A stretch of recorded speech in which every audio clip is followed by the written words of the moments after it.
Each Chaos Mark for Tekarn gives you bonuses and new playstyles, and I hope you're ready to learn all of them. Hello world, I'm Conrad Beyond, and we'll hop right in. Our first Chaos Mark is that of Khorne, the god of skulls and bloodshed, who wants to give you a very aggressive playstyle.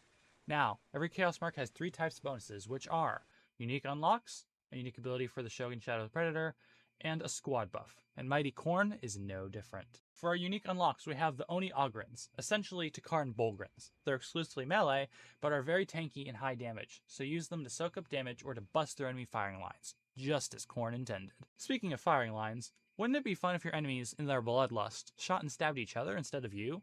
Well, good news, my friend, Khorne has you covered, probably in blood.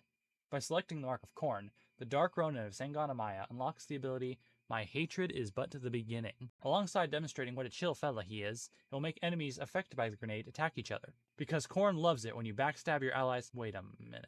Additionally, the Shogun Shadows driving the Predator Vanquisher are not unaffected by the bloodlust of Khorne, and will fire faster and for more damage to spread the carnage. Finally, every Chaos Mark, including Khorne, grants unique buff to most of your squads, specifically ones with sergeants. Ashigara with the Banner Bearer, Warriors in Kuju Clan with the Champions, and Ballista Maidens with Omnimushas will all be buffed, as well as any attached heroes. For Khorne, the bonus is increased armor piercing, increased charge range, aka how far units will run into melee, and increased range on weapons. That last one may sound odd at first, but the bonus lets more units get into the fighting sooner, which in the end is what Khorne wants. There's one more thing we need to talk about before we move on to our next mark. There are 3 win conditions that add units and bits that are affected by the Chaos Mark. The first and most relevant is the Daimyo, which adds units and characters from the Tekarn Primer that will explain the faction's lore, which I will link. There are 3 heroes added in the win condition, all of which gain something from one of the marks, which I'll go over on a per mark basis. And additionally, the win condition adds Yorha Defenders, who don't receive any unique bonuses, but they do get a Yorha Operator who grants a squad bonus to defenders and any attached heroes. For our Mark of Khorne specifically, one of the heroes from the Daimyo win condition is Colonel Benedict, who gains the ability to call down artillery bombardments. For our second Chaos Mark, we have to talk about Papa Nurgle. The Plague God gives us his blessings for a tanky playstyle, because all of our squads with sergeants will enjoy increased health, health regeneration, and reduced damage taken. Maggots may or may not be included in this bonus. The fun doesn't stop there. Let me ask you, have you ever looked at all your enemy's units and said, damn, I wish they had super space cancer? Well, good news. Nurgle has you covered, probably in pus and goo. Behold, the Shogun Shadows, destroyer marines armed with radiation guns that are designed to kill, yes. They also have eradication grenades, which damage, poison, stun, and reduce the enemy's armor, health regen, and morale regen. Not too bad. But keep the shadows a bit away from your own army, since they can deal friendly fire. If you need still more war crimes, Nurgle also grants us access to a few different vehicle upgrades to spread the fun times all around.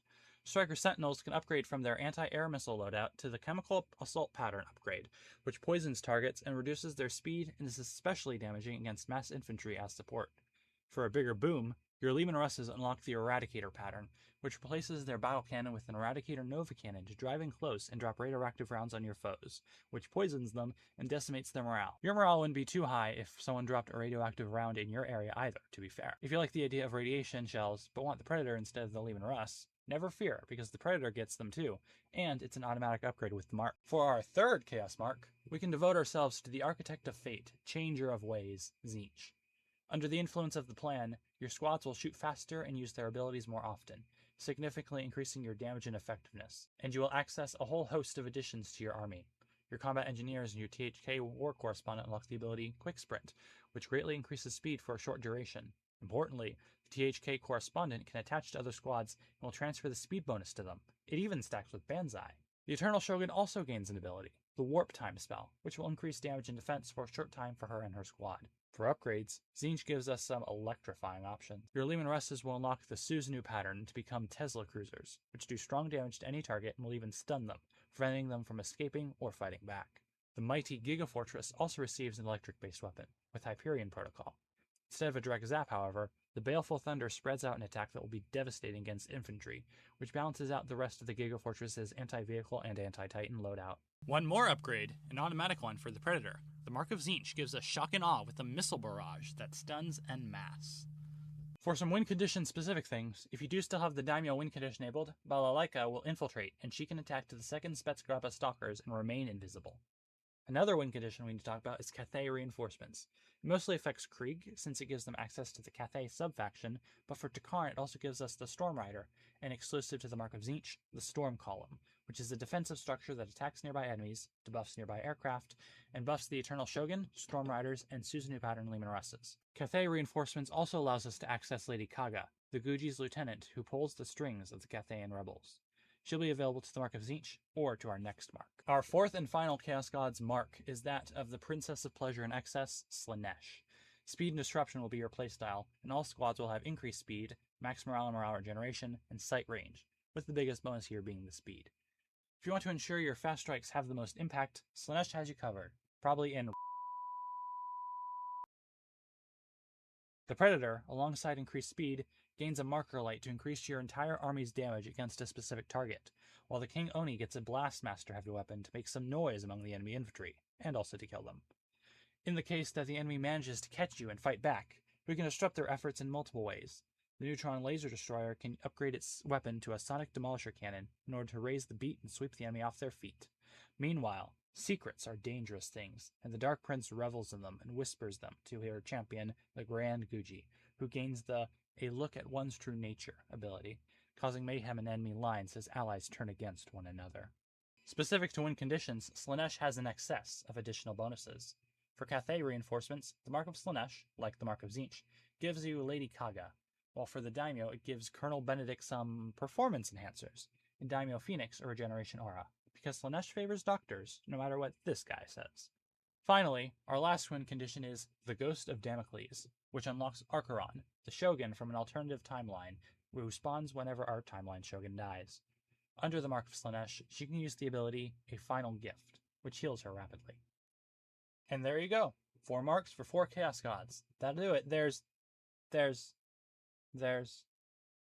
truth in the warp.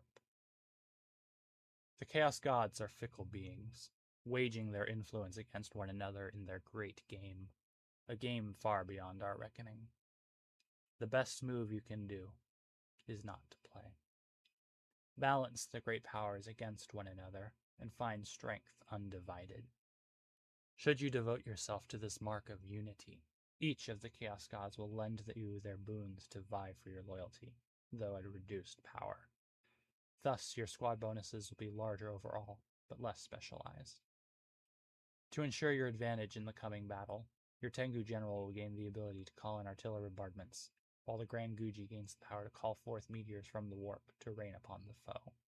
Finally, Forge World Ryuku will deploy its finest tools in service of the Shogunate, with the Predator unlocking the Ryoma pattern railgun, and the Forge World will even authorize the drop pod deployment of the elite Ryukin Dark Skitarii, rare cyborg troops who aren't durable, but who are armed with esoteric weapons including plasma calibers, arc rifles, and acquired synaptic disintegrators that ensure that they can kill whatever you need them to, and whatever the Shogunate demands. They'll take on any task, except fixing your computer. That's everything you need to know about the different chaos marks for the Tekarn Shogunate.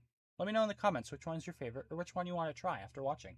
If you found this guide entertaining or useful, please give the video a like so that YouTube knows you engaged with the video and shows it to other people. If you want to see more of my videos like this one, consider subscribing to get notified when I make one. Finally, I want to give a special thanks to Harold Johnson for being a channel member and supporting me. It really helps me out and motivates me. And a special thanks to you for watching this far into the video, and I hope for you that my hard work has been worth your time. That is all. Bye.